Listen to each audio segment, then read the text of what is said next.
다 같이 성경을 들고 일어서시기 바랍니다.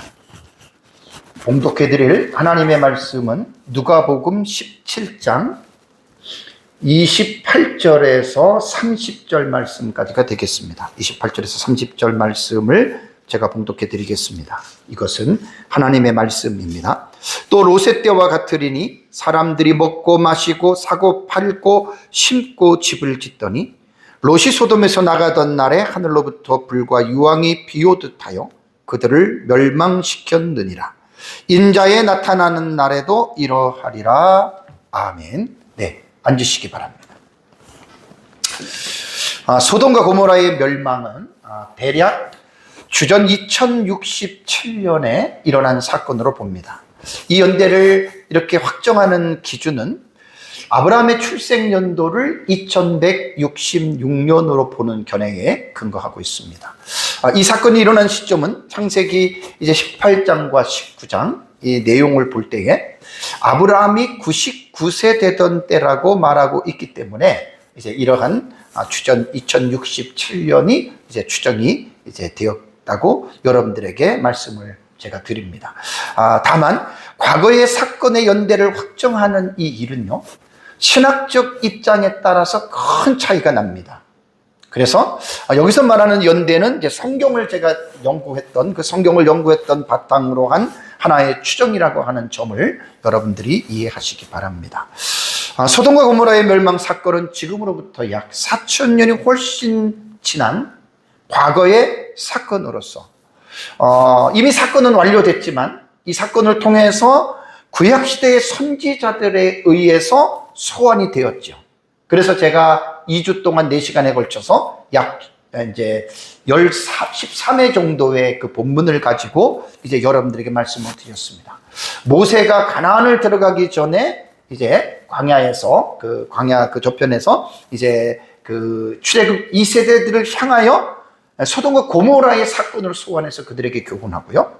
그 다음에 이사야, 예레미야, 에스겔, 호세와 아모스, 스바냐 선지자에 의해서도 소돔과 고모라의 사건이 소환이 됐습니다. 그걸 제가 4시간 동안 지지난주까지 여러분들과 함께 은혜를 제가 나누었습니다. 이번 시간에는 소돔과 고모라의 사건을 모티프로 신약 성경에 거론된 내용에 대해서 여러분들에게 제가 말씀을 드리겠습니다. 신약 성경에는 총 8번 소돔과 고모라에 대한 사건이 이제 소환이 됩니다. 마태복음에 보면은 2번, 누가복음에 보면 2번, 로마서에 1번, 베드로후서에 1번, 유다서에 1번, 요한계시록에 1번 이렇게 나옵니다. 오전 예배에는 제가 여기까지 여러분들에게 말씀을 드리고 오후 예배에는 이 부분에 대해서 제가 여러분들에게 이제 말씀을 드리기로 하겠습니다. 우선 누가복음 17장 29절에 보면은 제가 여러분들에게 봉독해 드린 내용이잖아요. 롯이라고 말을 하면서 소돔에서 나가던 날에라고 지금 예수님께서 이미 구약에 완료되었던 사건을 소환하시잖아요. 롯이 소돔에 나가던 날에 어떤 일이 있었습니까? 하늘로부터 불과 유황이 비오듯 하여 그들을 멸망시켰느니라 라고 하는 이 말이 나옵니다. 누가복음 17장에서 제가 29절 한 말씀을 딱 잘라서 여러분들에게 말씀을 드리면 여러분들은 이 말씀의 전후 문맥을 모르기 때문에 갑자기 이 말씀이 무슨 말씀이야 라는 생각이 듭니다. 그래서 일단 17장에 간략하게 17장에 대한 개괄과 그 다음에 17장 29절의 전 문맥과 후 문맥에 관한 내용을 여러분들이 이해할 수 있도록 간략하게 말씀을 제가 드리겠습니다.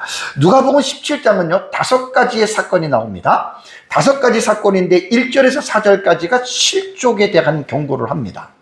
다음에 5절과 6절에는 믿음에 대한 비유로 말씀을 드리고 7절과 10절에는 종의 비유에 대해서 말씀하고 11절에서 19절까지는 10명의 나환자들의 치유받는 사건을 예수님이 말씀하시고 다음에 마지막 5번째 문맥이 20절에서 37절에 놀라운 하나님의 나라에 대해서 가르침에 대한 이 문맥 속에서 17장 29절의 내용이 여러분 나온다는 말입니다. 누가복음 10장 29절의 말씀은 이제 20절에서 37절에 있는 문맥을 근접 문맥이라 그러죠. 가까운 문맥에서 제가 여러분들에게 먼저 설명을 해드리겠습니다. 왜냐하면 너무나 중요한 내용입니다. 29절의 전 문맥에 대해서 살펴보면 이 시작이 어떻게 되냐면, 여러분들은 이제 성경을 보시면 됩니다. 20절부터 이렇게 보시면 됩니다.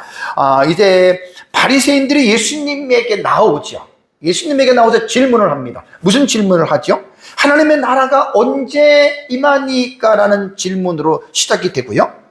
그래서 예수님께서 이 질문에 뭐라고 대답하시죠? 하나님의 나라는 여기 있다 저기 있다고 할 수가 없다. 그러면서 예수님이 놀라운 말씀을 하십니다. 하나님의 나라는 너희 안에, 이 안이라고 하는 말이 인으로 또 전치사가 해석이 되지만 어몽이라고 하는 가운데로 해석하는 것이 훨씬 낫습니다. 그러니까 하나님의 나라는 너희 가운데에 있다라고 하는 놀라운 말씀을 하시죠. 제가 이 부분은 하나님의 말씀 시리즈에 대해서 제가 처음에 할 때 이 부분 여러분들에게 설교를 했습니다. 그러니까 뭐냐면 이 질문을 하는 대상자가 바리새인들이기 때문에 그들은 구원받은 자로 볼 수도 없고, 그들은 예수님을 찾기 위해서 하신 말씀이기 때문에 믿지 아니하는 그들 속에 하나님의 나라가 임했다라고 하는 말은 어불성설입니다. 그래서 인이라고 해석하는 것이 아니라 어몽으로 전치사를 해석하는 것이 가장 적절하다고 제가 지난번에 말씀을 제가 드렸습니다. 그래서 이 본문은요, 이 문맥은 하나님 나라 시리즈에서 되게 중요한 말씀입니다. 자, 그리고 나서 이제 이어지는 말씀이 누가복음 17장 여러분들 22절 말씀을 보십시오. 또 제자들에게 말씀하시죠. 때가 이르니 너희가 인자의 날 하루를 보고자 하되 보지 못하리라라고 하는 말씀이 연결해서 지금 나옵니다. 자, 여기서 인자의 날은 무슨 날일까요? 이 날은 예수 그리스도의 재림을 말을 합니다. 근데 예수님의 재림의 날을 가르치면서 하루를 보고자 하되 보지 못하리라고 하는 이 말은 무슨 뜻일까요? 이 의미는 사람들이 예수님의 재림을 간절히 바라고 기대하지만 그날은 아무도 알지 못하는 그 가운데에 예수님께서 도둑같이 임하기에 어느 누구도 그날과 그 시는 알지 못한다라고 예수님께서 말씀을 하셨습니다. 자, 그리고 예수님께서 말씀하시기를 인자의 날은 특정한 장소나 시간, 그리고 어떤 특정한 사람을 통해서 이루어지는 일이 아니기 때문에 너희들은 미혹하여 그들에게 속아 넘어가지 말라. 자, 23절과 24절에 연이어서 나옵니다. 자, 사람이 너희에게 말하되 보라 저기 있다 보라 여기 있다 하리라. 이 말은 뭐냐면 예수님의 재림이 마지막 때의 말세의 징조들이 막 이렇게 났다 이렇게 말을 하더라도 그러나 너희는 가지도 말고 따르지도 말라라는 말입니다. 그러니까 이것은 뭐냐면 시한부 종말론, 사이비 종말론자들이 말하는 예수님의 재림에 대한 이 컨텐츠를, 이 테마를 가지고 얼마나 많은 사람들이 2000년 기독교 역사 가운데에 예수님의 재림에 대한 그러한 이설들이 여러분 많았습니까? 많은 사람들이 이러한 그 시한부 종말론자들에 의해서 예수님의 재림에 빠져가지고 패가 망신한 사람이 한두 건이 아닙니다. 수도 없이 2000년 동안에 이러한 일들이 있었고요. 24절에 번개가 하늘 아래 이쪽에서 번쩍이어 하늘 아래 저쪽같이 비침 같이 인자도 자기의 날에 그러하리라라고 하는 말을 여러분 하십니다. 이 말은 뭐냐면 예수님의 재림은 갑자기, 분명하게 갑자기 이것이 이루어진다라고 하는 말을 여러분들이 꼭 기억을 하셔야 됩니다. 그러면서 이제 예수님께서 예수님의 재림 직전에 이루어질 특징을 하나 말씀을 드리는 것이 17장 25절입니다. 25절을 보시면 그러나 그가 예수님을 말씀하는 거거든요. 먼저 많은 고난을 받으며 이 세대에게 버림받되어야 할지니라. 이런 일들이, 이런 사건이 이루어져야 예수님의 재림에 대한 문제를 논하라고 하는 말입니다. 그럼 25절의 말씀은 뭐냐면 예수님의 십자가의 고난과 죽으심에 관한 예언입니다. 그러니까 예수님의 지금 공생의 사역에서 이 말을 하시는 것은 이제 내가 십자가에서 죽고 부활하고 하늘로 승천한 이후에 예수님께서 메시지를 그들에게 말씀하시죠. 내가 하늘로 간 것 그대로 너희에게 다시 온다. 그 세컨드 커밍이에요. 예수님의 재림에 대한 이 부분이 신약 시대의 성도들에게는 가장 중요한 주제입니다. 그래서 그리스도인들은 늘 우리는 뭘 기다려야 되냐면 예수님의 재림이 언제일까에 대한 관심을. 그게 바로 신약시대의 성도들이 관심을 가져야 한 여러분 그러한 주제라고 하는 사실을 여러분들이 기억을 하셔야 됩니다. 그러고 나서 이제 예수님께서 인자의 날이 언제인지는 알지 못하지만 예수님의 재림은 마치 구약시대에 있었던 특정한 시대를 소환하지요. 그것이 이제 26절에서 29절에 노아의 때에 된 것 같이 인자의 때에도 그러하리라. 몇 번씩이나 설교했던 내용이에요. 그러면서 노아 시대의 특징을 뭐라고 얘기를 하죠? 사회적인 특징, 그런 상을 방주에 들어가던 날까지 사람들이 먹고 마시고 장가들고 시집가더니 육체적인 쾌락과 방락과 향락주의에 빠져서 사람들이 살아간다라고 하는 말입니다. 노아 시대가 그렇다는 얘기예요. 그런 가운데 홍수가 나서 그들을 다 멸망시켰다라고 예수님께서는 과거의 노아 시대의 사건을 소환시켜서 말씀하시고 28절에 보면 또 롯의 때를 말을 합니다. 롯의 때도 마찬가지입니다. 사회적인 상황이 사람들이 먹고 마시고 사고팔고 심고 집을 짓더니 다 육체적인 방탕한 그런 삶을 살아간다라는 말입니다. 그리고 29절에 롯이 소돔에서 나가던 날에, 이거 우리가 창세기 19장 공부를 했잖아요. 그렇죠? 그래서 그거 끝나고 지금 제가 이제 확장해서 지금 설교를 하는 거예요.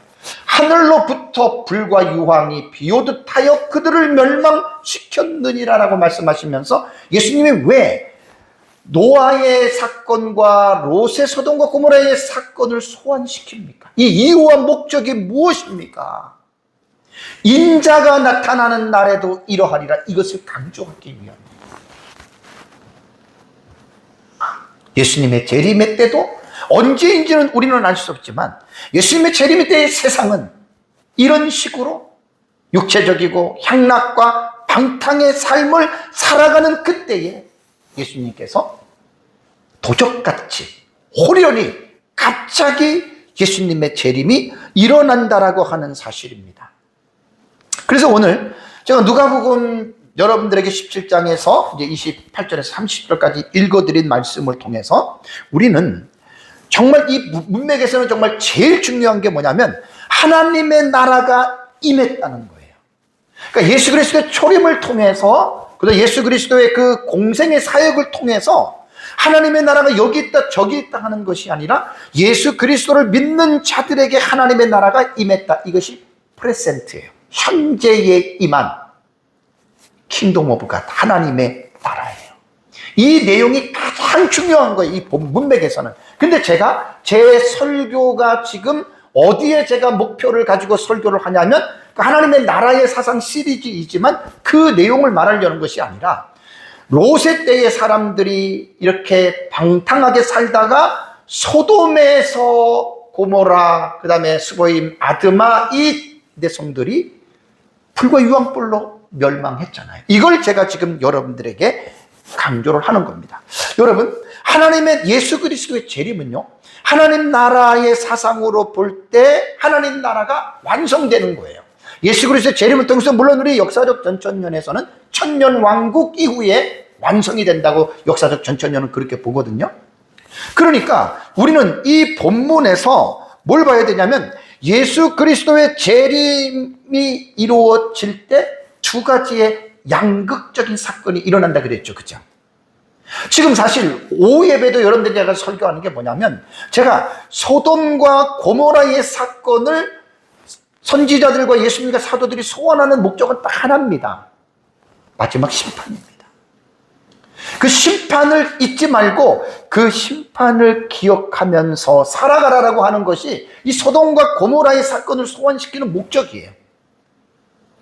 그래서 제가 본문을 여러분들에게 설명해 드릴 때 주회적으로 접근을 해서 그 본문에 대한 내용들을 여러분들에게 자세하게 먼저 설명을 해주고 목표와 목적은 똑같다는 말입니다. 그래서 예수님의 재림 때에는 양극단의 두 가지 사건이 나타나는데, 여러분 이제 제가 다음 주일날 오전 예배 때 요한계시록에 나타난 5가지 심판, 5가지 시간이 중복이 됐어요. 그러니까 대단히 놀라운 사건이거든요. 끔찍합니다. 노아 시대의 홍수, 고모라 때의 불심판, 그 비교가 안 됩니다. 오늘 예수님이 그 말을 이제 뒤에 보면 한 거예요. 그러니까 지구가 세 갈래로 갈라지잖아요.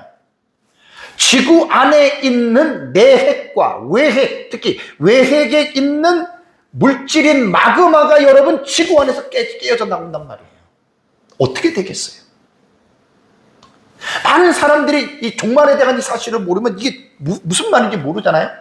그 다음 주 제가 주일날에는 요한계시록에 나타난 이 세상의 심판 5가지의 텍스트를, 물론 한 가지의 텍스트를 1시간씩 예전에 다 설교를 했지만 5가지를 제가 몰아서 소돔과 고모라를 소원하신 그 목적으로서 이 세상의 심판에 대해서 제가 다음 주 오전에 설교하고 이제 이 소돔과 고모라 시리즈는 제가 딱 일단락을 하려고 합니다. 그러니까 예수님의 재림은 먼저 예수님을 믿지 않는 자들에게는 소돔과 고모라와 노아 때의 심판하고는 도저히 비교할 수 없는 끔찍한 사건으로 심판을 받는다. 그러니까 여러분, 사람이 듣든지 아니 듣든지 우리는 전해야 됩니다. 안 들어도 전해야 됩니다. 그러면 예수님의 재림 때는 심판만 있느냐? 아니죠. 이러한 불심판 가운데에 예수님을 믿었던 사람들은 어떻게 되죠? 구원받잖아요. 그래서 마태복음 24장에 보면은 예수님이 재림하실 때 구름 타고 오셔서 천사들을 통해서 하늘 입구과 땅 저 끝에 있는 모든 사람들을 어떻게 해요? 그들을 공중으로 끌어올리잖아요. 그래서 데살로니가전서 4장 17절에 그들을 구름으로 끌어올린다는 말이 헬라어의 하르파조입니다. 하르파조. 이것이 휴거의 개념입니다. 그래서 예수님의 재림 때에는 믿는 자들이 불심판에서 구원받는 날이고, 믿지 않는 사람들은 심판을 받아서 영원한 형벌을 받는 지옥으로 떨어진다. 많은 사람들이 어떻게 사랑의 하나님의 이러한 끔찍한 심판을 하실 수가 있으실까? 노아 시대 때는 물론 소돔과 고모라 때는 불과 유황으로 어떻게 하나님께서 그 사람들을 그렇게 심판할 수 있었을까라고 하는 의문을 제기하는데, 우리는 그들의 의문에 분명한 답을 해야 됩니다. 왜 그렇다 그랬죠? 하나님의 속성 속에 뭐가 있습니까? 하나님의 공의로운 속성이 있습니다. 공의는 선과 악을 공평하게 제재하시는 하나님의 그 행위입니다.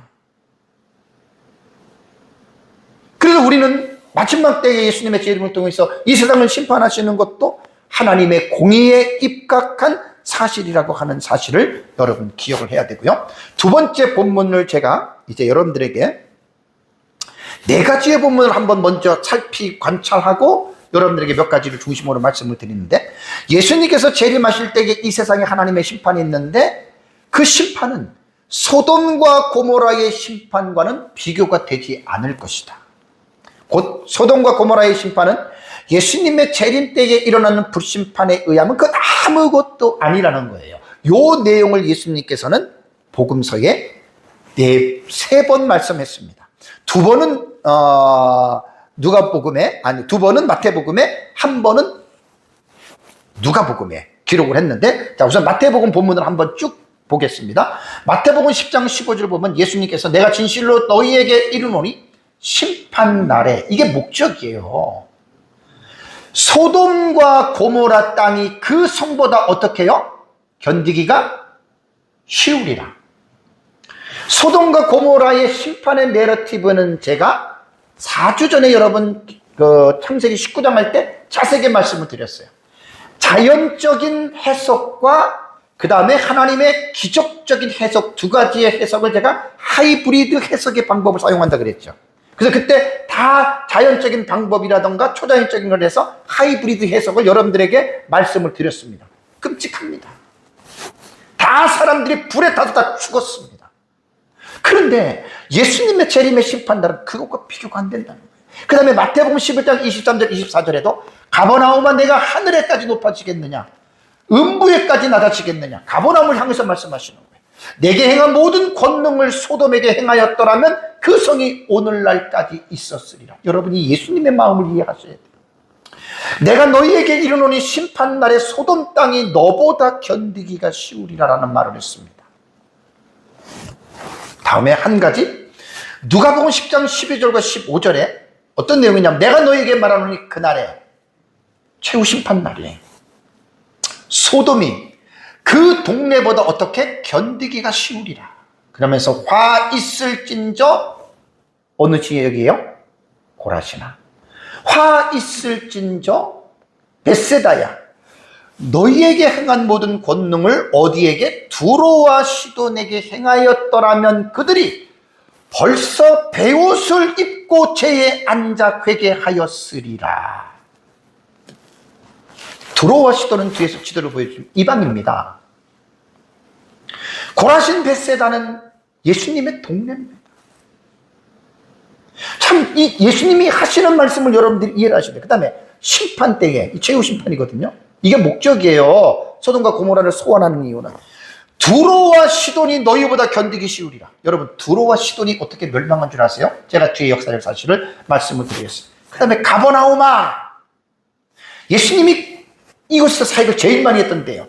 내가 하늘에까지 높아지겠느냐, 음부에까지 낮아지겠느냐라고 하는 이 말씀을 했는데, 이 세 가지 본문에서 공통적인 분모를 가지고 여러분들에게 몇 가지 말씀을 제가 드리겠습니다. 여러분, 가버나움과 고라신과 벳세다 지역이 어디냐면, 이 지역은 이스라엘 북부입니다. 이스라엘 여기가 북쪽이잖아요, 그죠? 갈릴리 북부, 갈릴리 바다 이스라엘 북부 지역에 갈릴리 호수 근처에 위치한 여러분 도시들로서 이 가버나움과 고라신과 벳세다는요, 하나의 문화권을 형성하고 있는 도시들입니다. 가버나움은 당시에 갈릴리에서 상업과 교통의 중심지였고 예수님의 사역의 본거지가 가버나움입니다. 그래서 가버나움의 북쪽으로 고라신이 있고, 고라신에서 이 동쪽으로 보면은 벳세다가 있는데 하나의 문화권으로 형성이 됐다 그랬어요. 자, 마태복음 4장 13절에 나사렛을 떠나서 스불론과 납달리 지경의 해변에 있는 어디에? 가버나움에 누가? 예수님께서 사셨다라고 이렇게 말을 합니다. 갈릴리라고 하는 이 호수가 있잖아요, 그죠? 갈릴리 호수에 가버나움, 고라신, 벳세다. 이 가버나움이 예수님께서 사역하셨던 본 바탕이 된 그러한 지역입니다.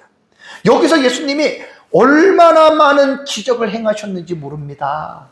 자, 예수님의 기적이 목적이 뭐라 그랬어요? 각종 병을 고치고 귀신을 쫓아내주고 마음이 얕은 자들을 다시 회복시켜주는 예수님의 기적의 목적이 뭡니까? 하나님의 나라를 전하고 자신을 믿게 하기 위해서 기적을 행하신 거예요. 어떤 기적 자체에 빠져서 그 기적을 즐기는, 기적을 누리기 위함이 아니에요.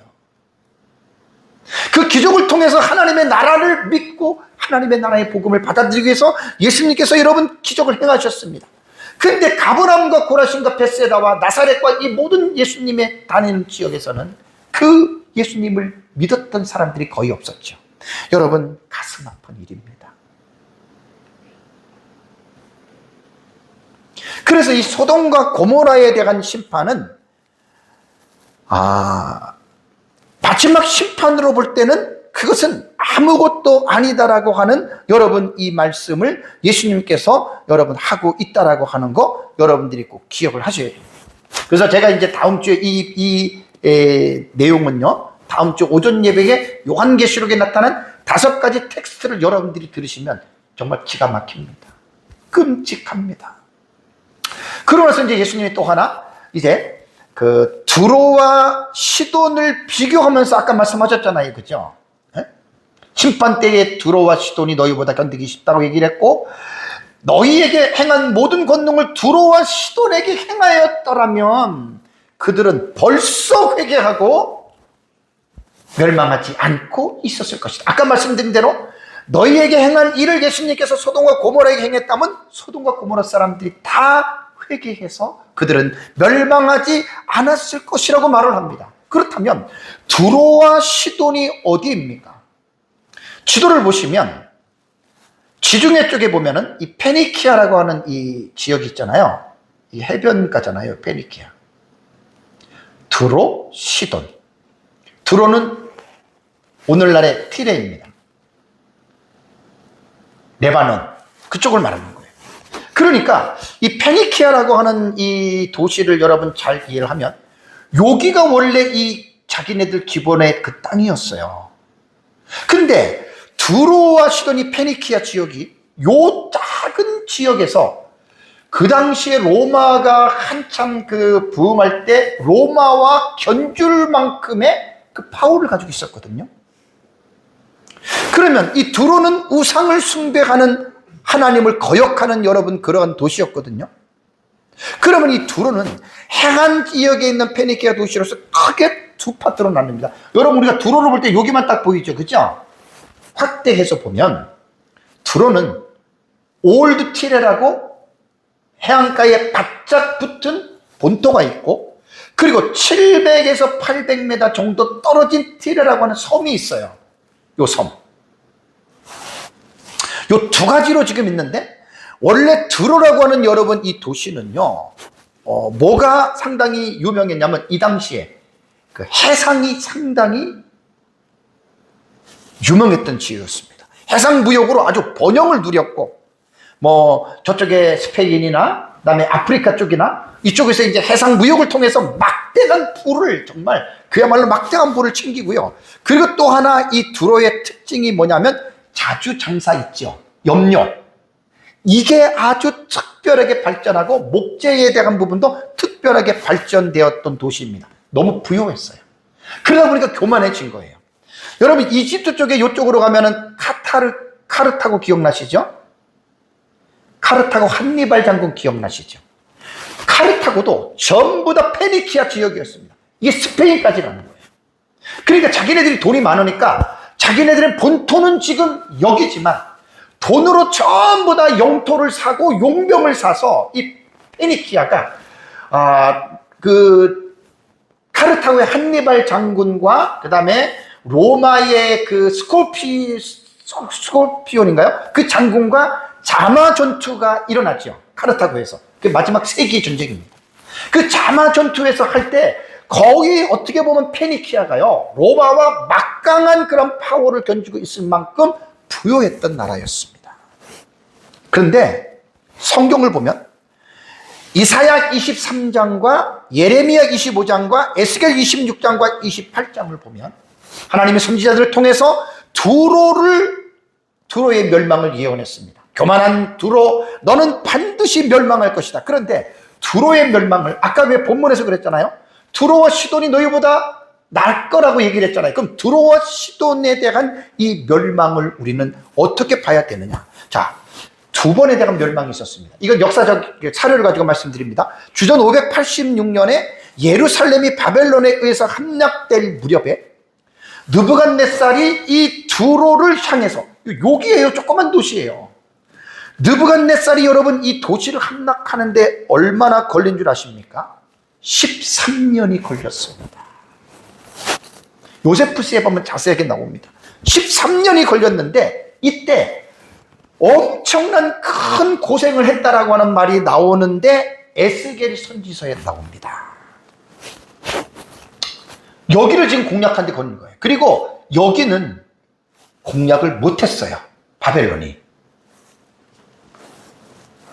에스겔 29장 18절 보세요. 인자야, 바벨론의 느부갓네살 왕이 그의 군대로 어떻게? 두로를 치게 할 때에 크게 수고하여 모든 머리털이 무질어졌고 모든 어깨가 벗어졌으나 그와 군대가 그 수고한 대가를 두로에서 얻지 못하였느니라. 이 말은 올드 티레, 옛 도시는 함락이 되었지만 두로의 핵심 세력과 부가 있는 도시가 뉴 티레입니다. 새로운 두로로서 800m 있는 섬이란 말이에요. 그러니까 그 섬을 공략하기 위해서 13년 동안을 하다가 결국은 느부갓네살이 포기했습니다. 그러면서 머리털이 무질어지고 어깨가 벗어질 정도로 그 두로를 함락하지 못했습니다. 그러면 하나님의 말씀이 틀린 예언일까요? 알렉산더 대왕에 의해서 완전히 여러분 두로가 멸망을 하는데, 주전 332년에 알렉산더 대왕이 페르시아를 정복하는 과정에서 두로를 공격하는데, 당시 두로는 아까 말씀드린 대로 올드와 뉴 티레가 있다 그랬죠. 본토 도시가 아닌 해안에서 약 800m 떨어진 도시로 피신했어요. 거기에 모든 부를 거기다 다 넣은 거예요. 바벨론이 감당하지 못했다 그랬죠. 자, 근데 알렉산더가 그 새로운 뉴티레라고 하는 섬을 정복했을까요? 못했을까요? 여러분 한번 생각을 해보십시오. 100m예요. 그러면 육군이 못 들어가요. 해군으로 가야 되거든요. 이 당시에 여러분 두로의 이 해상의 이 파워는요 막강했습니다. 그러니까 페르시아 군대가 해상으로서는 도저히 이길 수가 없어요. 근데 놀라운 게 뭐냐면요, 알렉산더가 어떤 계획을 한 줄 아십니까? 여기를 메꿉니다. 알렉산더 이거 메꾼 거예요. 흙으로 돌로. 장장 7개월 걸렸습니다. 바사제국의 역사 연대기를 보면 7개월 걸렸습니다. 7개월 동안에 이 해안가에서 이 섬까지를 길로 싹 돌과 바다를 메운 거예요. 여러분 참 놀랍지 않습니까? 그래서 들어가가지고 완전히 두로를 어떻게 한 줄 아십니까? 황폐화를 시켰습니다. 그러니까 많은 사람이 죽고 포로로 잡혀가고 자기네들 있는 재물들을 모든 것들이 다 여러분 빼앗겼다는 말입니다. 왜 제가 이 말씀을 드리냐면, 하나님께서 이사야, 예레미야, 에스겔을 통해서 두로가 교만하기 때문에 하나님께서 심판하시겠다고 예언했어요. 그 예언이 이루어졌다는 말이에요. 바벨론 때 올드 티레는 멸망했지만 뉴 티레는 멸망을 못 시켰지만 주전 332년에 알렉산더를 통해서 이 해안 도시 해안에서 넘어선 섬에 있는 이 두로가 완전히 하나님의 심판을 받았다라고 하는 사실입니다. 그래서 예수님이, 근데 여러분 이 시돈도 이 두로가 멸망할 때 같이 이제 멸망했던 그런 도시예요. 근데 워낙 이거는 큰 어떤 사건이기 때문에 말할 수 없는 끔찍한 어떤 그런 결과를 여러분 당했다는 거예요. 그래서 예수님의 말씀 속에서 아까 여러분 이걸 제가 여러분들에게 강조를 하려는 거예요. 심판 때에, 요 심판 때는 예수님의 마지막 재림 때 심판이거든요. 이 불심판이에요. 두로와 시돈이 너희보다 견디기가 쉬웠을 것이라는 거예요. 과거의 사건을 가지고 지금 비교하는 거예요. 앞에도 얘기했잖아요. 소돔과 고모라도 보세요. 내가 너에게 말하노니 그날에, 예수님 재림 날이죠, 소돔이 그 동네보다 견디기 쉬우리라. 소돔이 어떻게 망했습니까? 완전히 유황과 불로 다 사람들이 타서 죽었잖아요. 우리는 그 사건 하나만 보더라도 끔찍하지 않아요? 예수님은 지금 비교를 하는 거예요. 소돔의 고모라에 있었던 그 심판이 내가 세상에 다시 올 때에 이루어지는 그 심판과를 비교하면 이건 비교가 안 돼요. 그럼 사실 우리는 이걸 깨달아야 돼요. 도대체 예수님께서 재림하실 때에 내리는 심판은 도대체 얼마나 끔찍하기에 노아나 두로나 이러한 고모라나 소돔이나 이러한 심판이 어떻게 비교가 안 될 정도일까? 끔찍한 심판이었잖아요.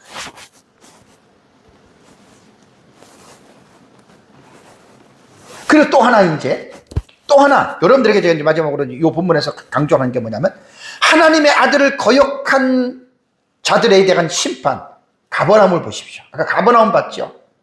가버나움아, 내가 하늘에까지 높아지겠느냐, 음부에까지 낮아지리라라고 말을 했습니다.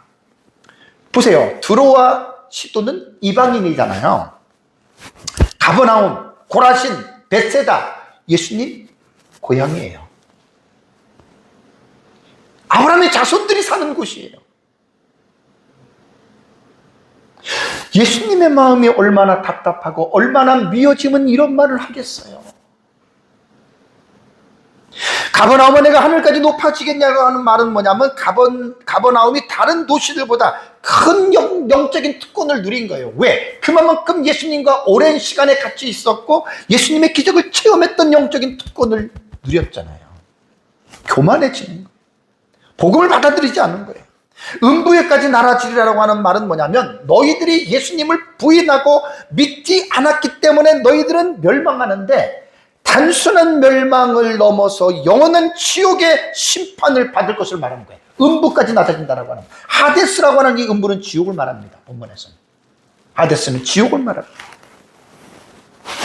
여러분 여기서 한번 생각해 보시죠. 지난주에 제가 설교할 때 이 부분을 말씀을 못 드리는 게 뭐냐면, 우리는 유다를 볼 때 되게 유다는 선왕도 있고 하나님을 잘 믿었던 나라로 대부분 사람들이 알고 있잖아요. 그 성경을 진짜 모르는 사람이에요.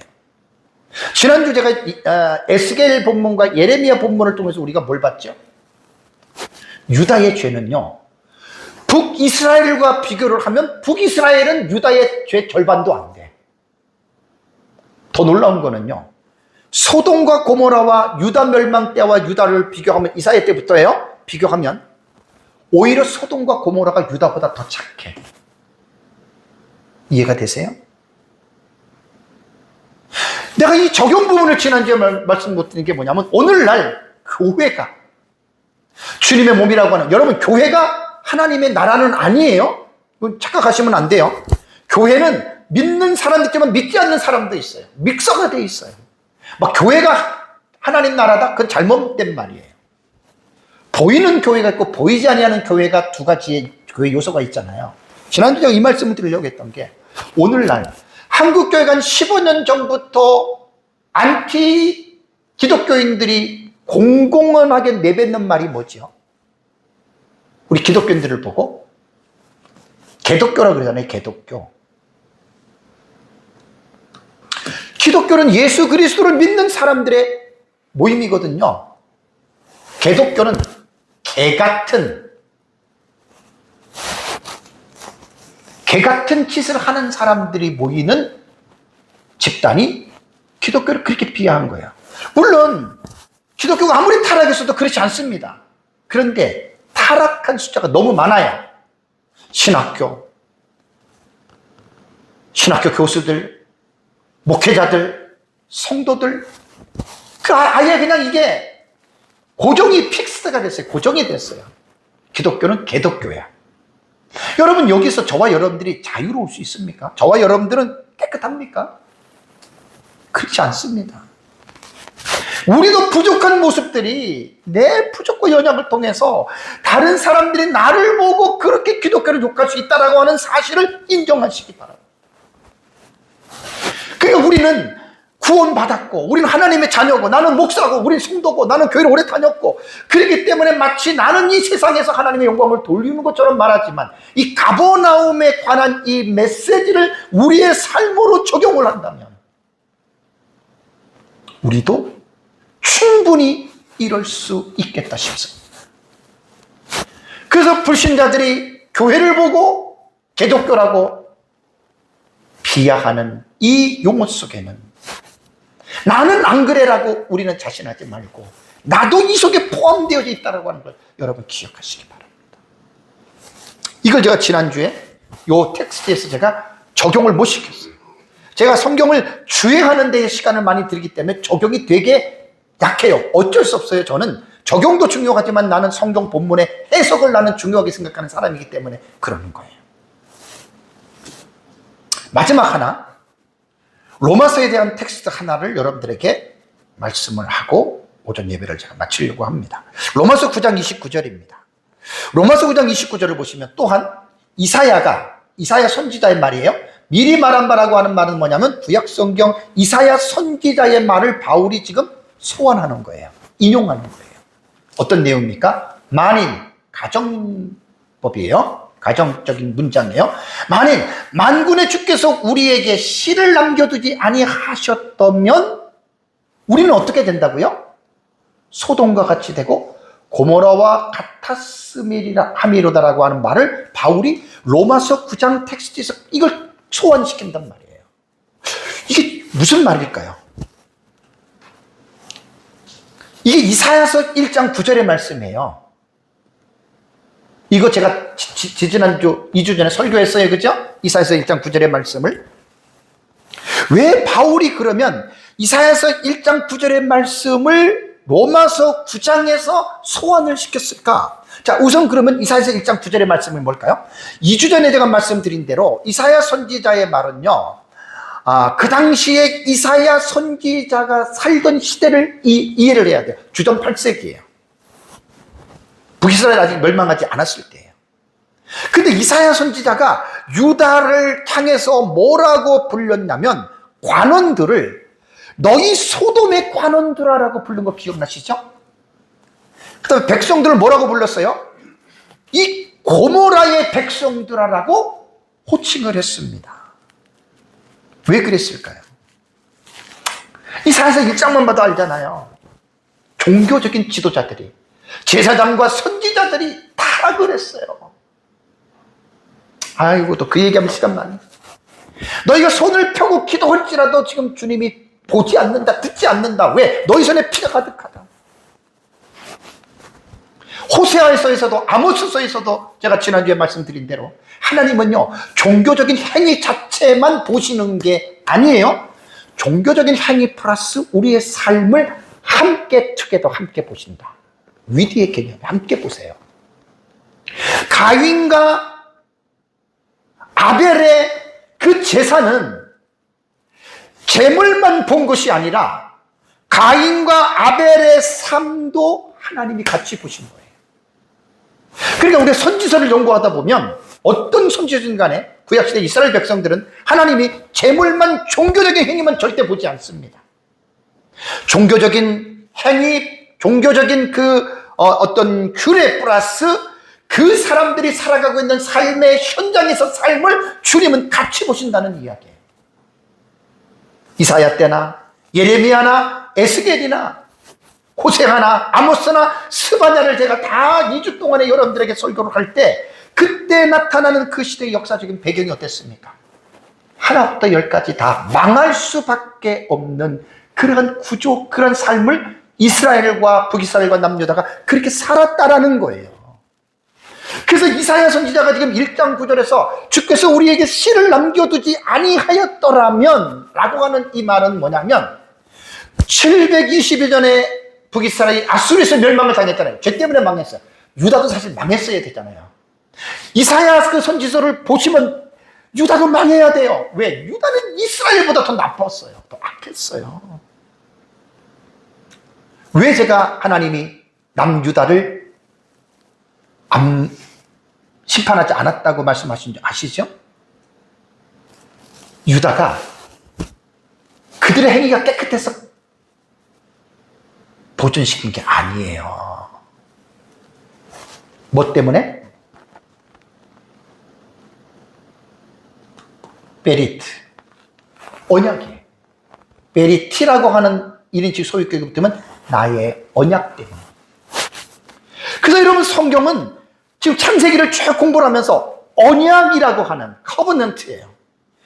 언약이라고 하는 이 주제를 결코 잊지 마시기 바랍니다. 이스라엘 백성들이 유다가 자기들이 잘나서 하나님이 보존시킨 게 아니에요. 언약 때문이에요. 언약 때문에.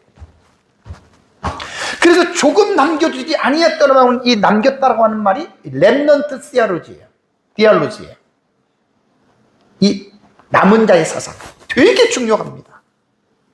그래서 여러분 하나님께서 북이스라엘이 멸망할 때 남유다도 멸망해야 됐는데 같이 멸망시키지 않는 이유는 조금 더 유예했죠. 남유다는 586년에 멸망하잖아요.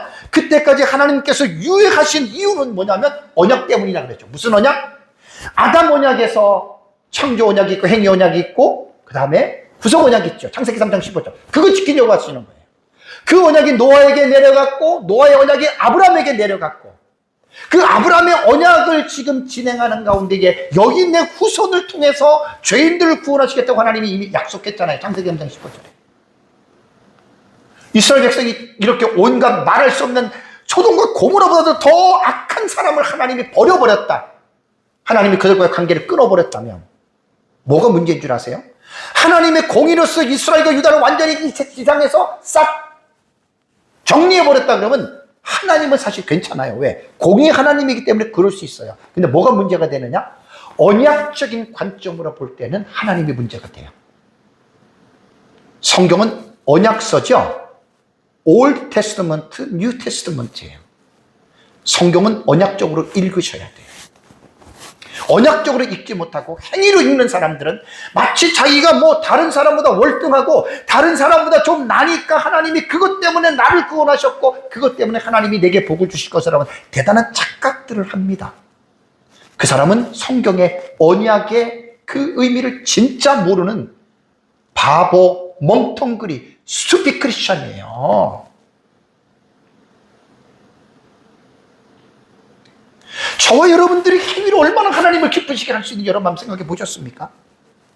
못합니다.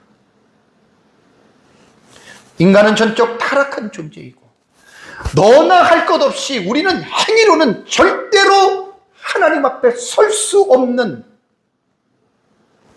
전적 타락한 존재라고 하는 사실을 여러분들이 인정하셔야 됩니다. 우리가 누구에게 돌을 던질 수 있습니까? 내가 누구에게 돌을 던질 자격이 있습니까? 가늠하다 붙잡힌 여인에게 어린아이부터 어른이 둘러싸가지고 저 여자 가늠하니까 돌로 쳐서 죽이라고 왔잖아요. 예수님이 뭐라 그랬어요? 너희 중에 죄 없는 자가 돌을 들어서 저 여자를 치라고 했잖아요. 그 예수님의 말씀 속에 어린아이부터 어린이까지 어떻게 해요? 양심의 길을 다들 떠났잖아요. 그 자리에서 돌을 들어서 그 여자를 칠 수 있는 분은 유일한 예수님 한 분밖에 없습니다. 왜? 그분은 죄가 없거든요. 예수님도 돌을 들지 않으셨어요. 그리고 여자에게 봐라, 다들 사라지지 않았느냐. 예수님이 그 여자에게 한 말이 뭔 줄 아세요? 나도 너를 정죄하지 않겠다. 그러니 다시는 이런 죄를 지어서 너가 수치스러운 삶을 살지 말아라. 그래 예수님 용서해 주셨잖아요.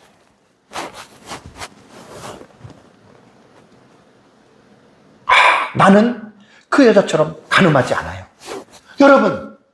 여러분들은 영적인 간음 안 하십니까? 고 황경직 목사님 86세쯤 돼서 나는 지금도 예쁜 여자를 보면 마음의 음욕이 떠오른다고 얘기를 했거든요. 아이고, 그럼 플리처상까지 받은 그러한 한국교회 유명한 목사님이 참 부끄럽게도 어떻게 목사가 86살이 돼가지고 예쁜 여자를 보면 성욕이 일어난다는 얘기를 할까? 자신 있게 말할 사람이 있어요? 그 사람은 일단 자신을 모르는 사람입니다. 그게 인간은 전적 타락한 거예요. 의인은 없나니 하나도 없고 선을 행하는 자는 없나니 하나도 없는 게 그 인간의 본질이에요. 우리가 예수 그리스도를 영접하고 구원을 받았어도 우리의 내면이 완전히 변화된 게 아니에요. 본질은 변화됐지만 우리의 습성, 우리 옛사람, 그건 절대로 하루아침에 바뀌어지는 게 아닙니다. 죽을 때까지 우리 자신들이 죄로 말미암아 습성화된 인격들이 있어요. 그게 바로 옛사람이에요. 올드맨이에요. 그래서 신약 성경을 보면 그 옛사람을 날마다 쳐서 십자가에 못 박아 죽이고 날마다 부정하고 부인하고 하나님의 말씀과 하나님의 성령으로 옛사람을 죽이고 새 사람을 입으라고 성경은 그렇게 우리에게 교훈하고 있다고 하는 사실을 결코 잊지 마시기 바랍니다. 그래서 우리에게 씨를 남겨줬다고 하는 말은 뭐냐면 북이스라엘 멸망할 때 유다를 남겨뒀다는 얘기예요. 근데 그 유다가 어떻게 돼요? 북이스라엘 멸망하고 586년이면 140년이 되잖아요. 그때 유다의 역사를 보면 기가 막힙니다. 끔찍합니다. 물론 여호사밧이나 그 다음에 요시아라던가 그 다음에 그런 히스기야 선한 왕이 있었기는 해도 백성들의 삶은 그렇지 않았어요.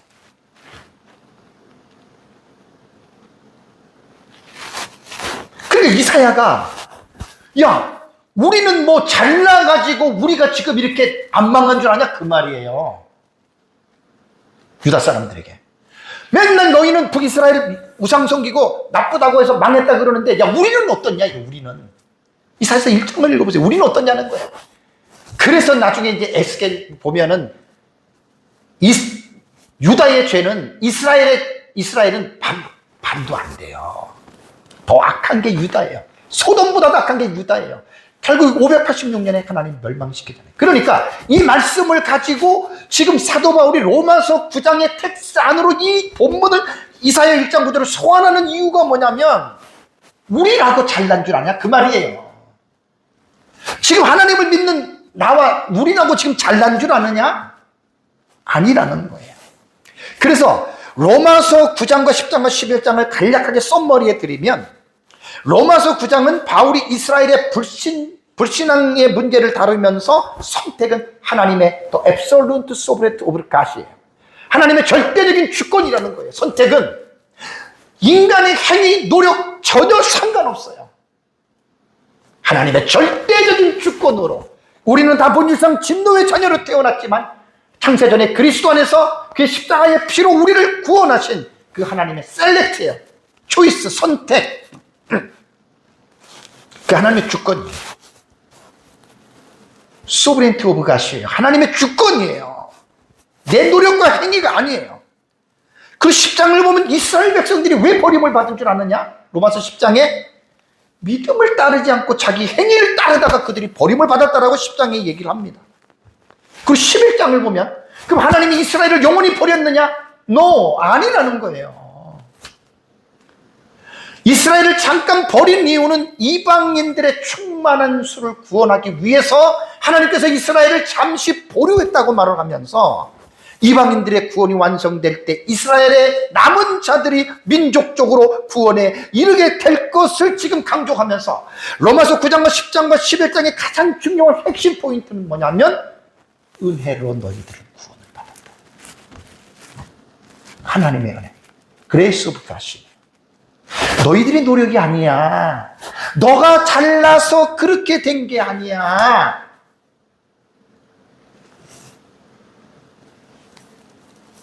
착각하면 안 돼요, 여러분.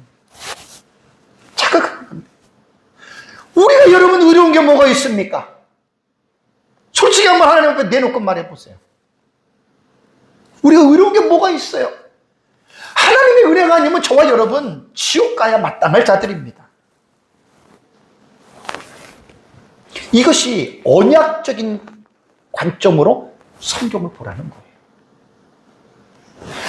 거예요. 성경에 기록된 언약이 예수 그리스도의 성취가 되잖아요. 그렇죠? 아담 언약, 노아, 아브라함, 모세 신의 산, 예레미야 새 언약, 예수 그리스도의 성취가 됐잖아요. 우리가 뭐 잘난 게 뭐가 있어요? 여러분 구원 받았다고 여러분 우리가 잘난 줄 아십니까? 사도 바울이 뭐라고 고백했습니까? 나는 죄인 중에 괴수라 그랬잖아요. 그 자신을 깊이 깨달은 자예요, 사도 바울이. 자신을 깊이 깨닫지도 못하고 자기도 저 사람보다도 더 악한 존재임에도 불구하고 자기 눈에 들보는 보지 못하고 남의 눈에 티를 빼려고 하는 사람들이 신앙의 초창기 때는 되게 많아요. 저도 목회생활 초창기 때는 되게 내 눈에 들보 못 보고 남의 눈에 티를 빼려고 저도 목회 초창기에는 얼마나 많이 그런지 몰라요. 35년 목회 생활을 하면서 도저히 그럴 수 없어요. 나는 남에게 돌을 던질 자격도 없는 놈이에요, 저는. 바울과 같이 죄인 중에 괴수, 죄인 중에 폴스데어, 괴수라고 하는 말은 첫 번째로 죄 많은 나쁜 인간이 저예요. 저는 항상 이 사실을 잊지 않고 살아갑니다, 하나님 앞에서. 내가 이거를 잊어버리면 나는 교만해서 진짜 아까 가버나움아 하늘까지 높아지겠느냐 그런 책망을 제가 받는 거예요.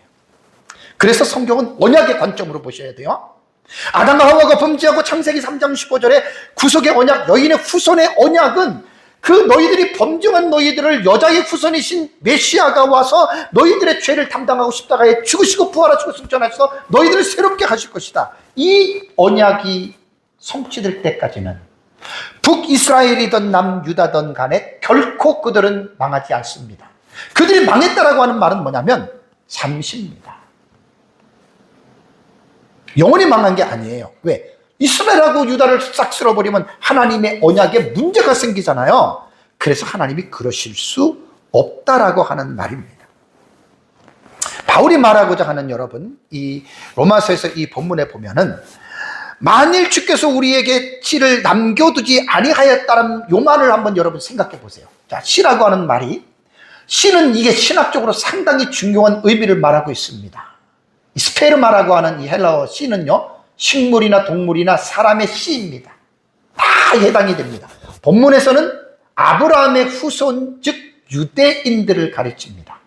그래서 신학 사상으로는 이것을 렘넌트 디얼로지라고 합니다. 남은 자의 사상. 되게 중요해요. 이 말이 뭐냐면 하나님은 심판하실 때마다 모조리 딱 끝나는 게 아니라 항상 남은 자를 두세요. 렘넌트, 남은 무리를 두세요. 근데 이 남은 자들은 성경을 잘 연구하면 아무나 남기지 않아요.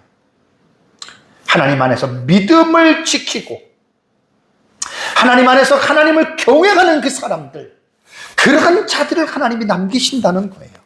여기서 우리가 언약 사상만 강조하다 보면 문제에 딱 부딪히는 게 하나 있어요.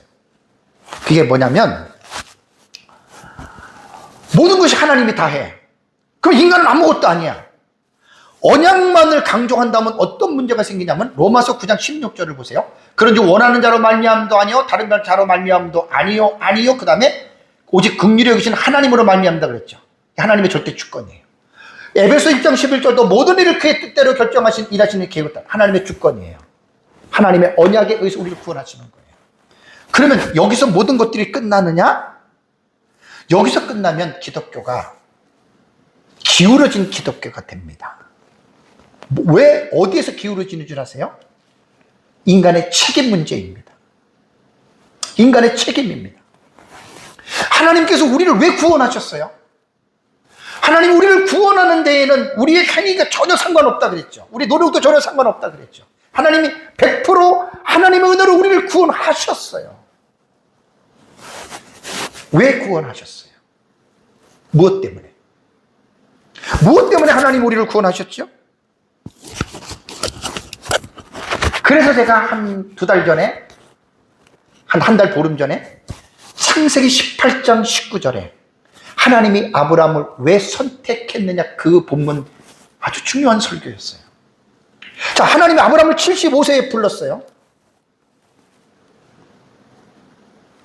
창세기 18장은 아브라함이 99세예요.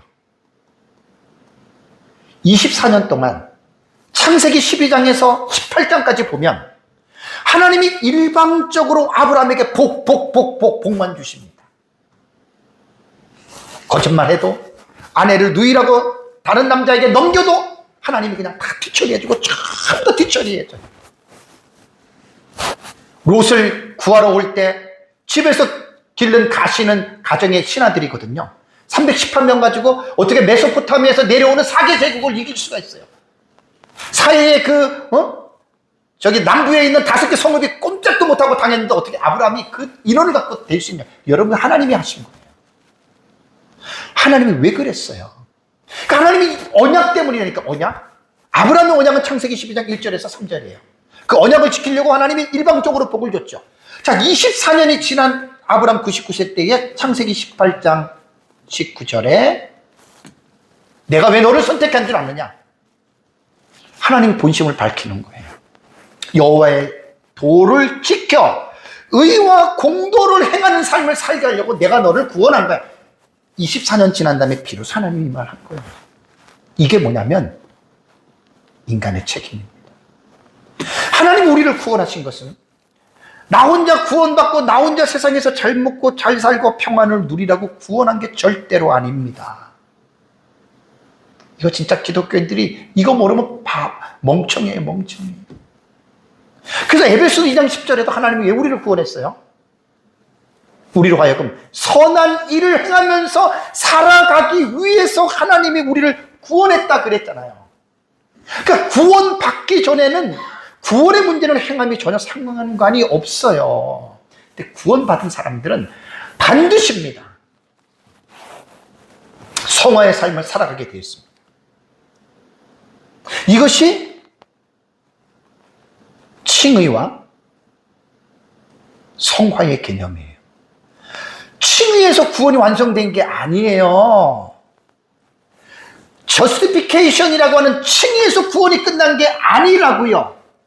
sanctification이라고 하는 거룩하게 닮아가는 예수 그리스도를 닮아가는 성화의 삶을 살아가는 것이 구원의 목적이에요.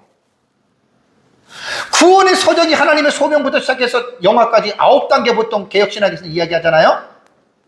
구원의 문제는 9가지 전체를 다스려야 됩니다. 칭의에서 끝난 게 아니란 말이에요. 한국교회는 이 죄가 얼마나 우리 교회에서 많이 설교했습니까? 칭의에서 마치 구원이 완성된 것처럼. 대단한 착각입니다. 그래서 하나님의 절대적인 주권과 인간의 책임이라고 하는 이 두 가지의 개념은 신학적으로 늘 긴장 가운데 지금도 놓여 있어요. 옛날에도 그렇고.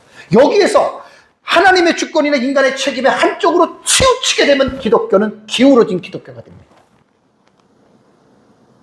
인간의 전적인 주권만 강조하고 책임을 무시하면 하이퍼 칼빈이즘으로 기울어져 버려요. 그리고 하나님의 주권을 무시하고 인간의 책임만 강조하면 알미니즘이라고 하는 그 사상으로 또 기울어져. 그래서 설교자는 설교할 때 이 하나님의 주권과 인간의 책임을 아주 균형 잡아서 하는 게 이게 설교자의 실력에 따지고 보면. 말씀을 맺겠습니다. 왜 예수님께서 사도 바울도 소돔과 고모라를 사건을 소환하십니까? 심판에 대한 경고입니다. 눌러주세요. 다 같이 함께 기도하겠습니다. 오늘 말씀을 생각하면서 다 같이 하나님 앞에 기도하는 시간을